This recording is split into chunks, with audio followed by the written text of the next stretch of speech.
آج ہمارے لیڈران وہ ہیں جو چور اور ڈاکو ہیں. گورے تو یہ سوچ ضرور رہے ہوں گے کہ یار 78 سال پہلے آپ نے ہم سے آزادی حاصل کی اور آج پھر ہمارے پاس ہی آپ آ رہے ہیں اور آج بجٹ بناتے ہیں تو روزانہ یہ باتیں.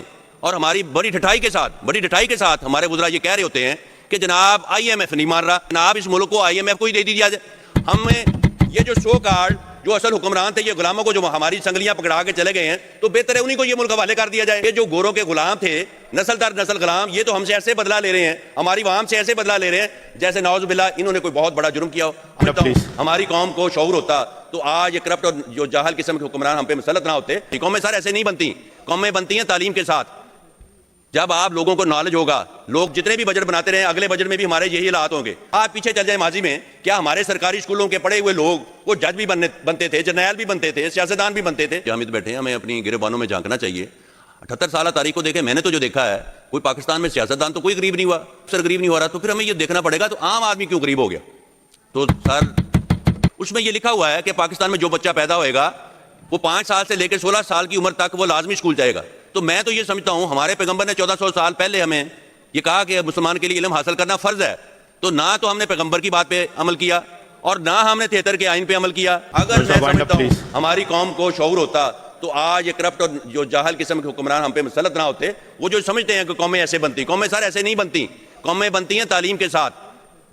جب آپ لوگوں کو نالج ہوگا, لوگ سمجھدار ہوں گے. ہر بچہ جس دن ہمارا اسکول جائے گا تو جناب میٹرک کے بعد اگر آپ تعلیم کو لازمی کر دیں, میری تو آج تجویز ہے آپ جتنے بھی بجٹ بناتے رہیں اگلے بجٹ میں بھی ہمارے یہی حالات ہوں گے. آپ سب سے پہلے تو یہ کام کریں, یہ کسی دانش اسکول کی ضرورت نہیں ہے. آپ پیچھے چل جائیں ماضی میں, کیا ہمارے سرکاری اسکولوں کے پڑھے ہوئے لوگ وہ جج بھی بنتے تھے, جرنیل دانش اسکول بنا رہے ہیں, کوئی کچھ بنا رہا ہے. ہماری تو قوم اتنی سادہ ہے, یہ اتنی کمپرومائز سوسائٹی ہے, یہ تو بیچارے احتجاج کرتے ہی نہیں ہیں. ہمیں کہا گیا کہ جناب یہ تعلیم حکومت کی ذمہ داری ہے. جب حکومت نے یہ ذمہ داری نہیں پوری کی تو پرائیویٹ سیکٹر آ گیا. اب پرائیویٹ سیکٹر نے 5 مرلے میں اسکول بنایا, فیسیں بڑی بڑی رکھ دیں. اب پھر وہی حال ہوا, وہ غریب آدمی نے اپنا وہ منہ لال, وہ کہتے ہیں نا لال کر کے, تو وہ اپنا وہ گزارا اپنا کر رہے ہیں. چیئرمین صاحب, اگر آپ آئین کی کتاب کو اٹھائیں تو آرٹیکل 25A ہے, اس میں یہ لکھا ہوا ہے کہ پاکستان میں جو بچہ پیدا ہوئے گا وہ 5 سال سے لے کے 16 سال کی عمر تک وہ لازمی اسکول جائے گا. تو میں تو یہ سمجھتا ہوں ہمارے پیغمبر نے 1400 سال پہلے ہمیں یہ کہا کہ مسلمان کے لیے علم حاصل کرنا فرض ہے. تو نہ تو ہم نے پیغمبر کی بات پہ عمل کیا اور نہ ہم نے 73 کے آئین پہ عمل کیا. آج اگر ہم موازنہ کرتے ہیں جو ڈیولپ کنٹریز ہیں, میں کہتا ہوں ان کو چھوڑیں, آپ سری لنکا کے ساتھ موازنہ کریں کہ ان کا لٹریسی ریٹ کیا ہے. 78 سالہ تاریخ کو دیکھیں, میں نے تو جو دیکھا ہے کوئی پاکستان میں سیاستدان تو کوئی غریب نہیں ہوا, کوئی سرکاری افسر غریب نہیں ہو رہا. تو پھر ہمیں یہ دیکھنا پڑے گا تو عام آدمی کیوں غریب ہو گیا. تو سر دنیا میں جن ملکوں نے, جن قوموں نے ترقی کی ہے, اس کی سب سے بڑی جو چیز ہے وہ ہے انصاف.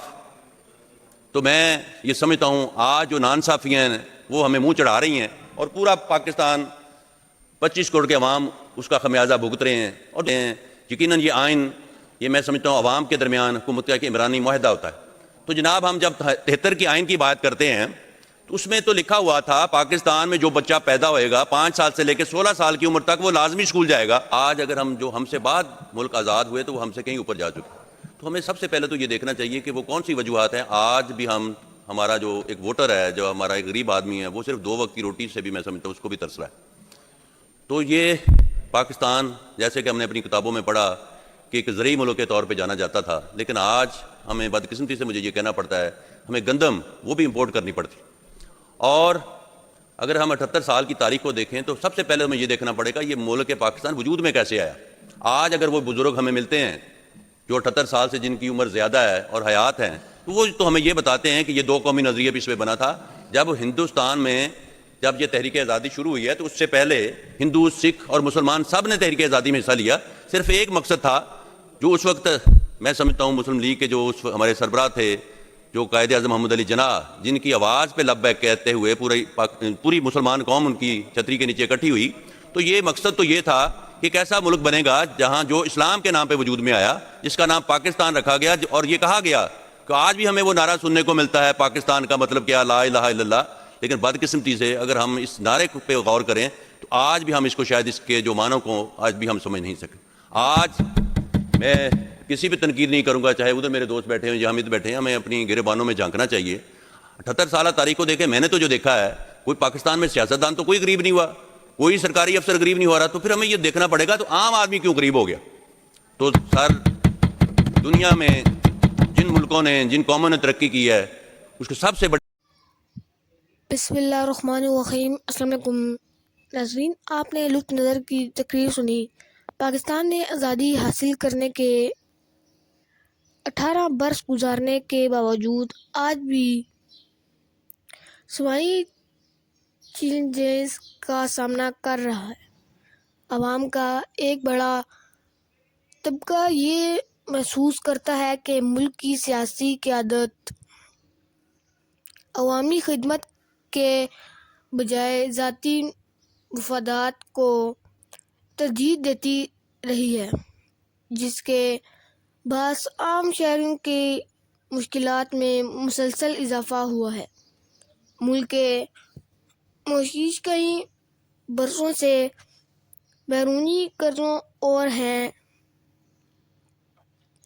دوسری جانب تعلیم کو کوئی ترقی کی بنیاد سمجھی جا رہی ہے۔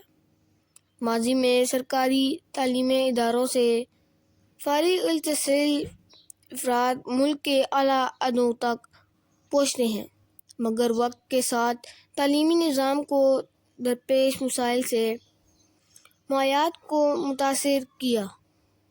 ماہرین کے مطابق اگر ہر بچے کو معیاری اور لازمی تعلیم فراہم کی جائے تو ایک باشعور، باصلاحیت اور ذمہ دار معاشرے تشکیل دیا جا سکتا ہے۔ پاکستان کی تاریخ یہ سوال اٹھاتی ہے کہ اگر اقتدار میں آنے والے افراد جو خوشحال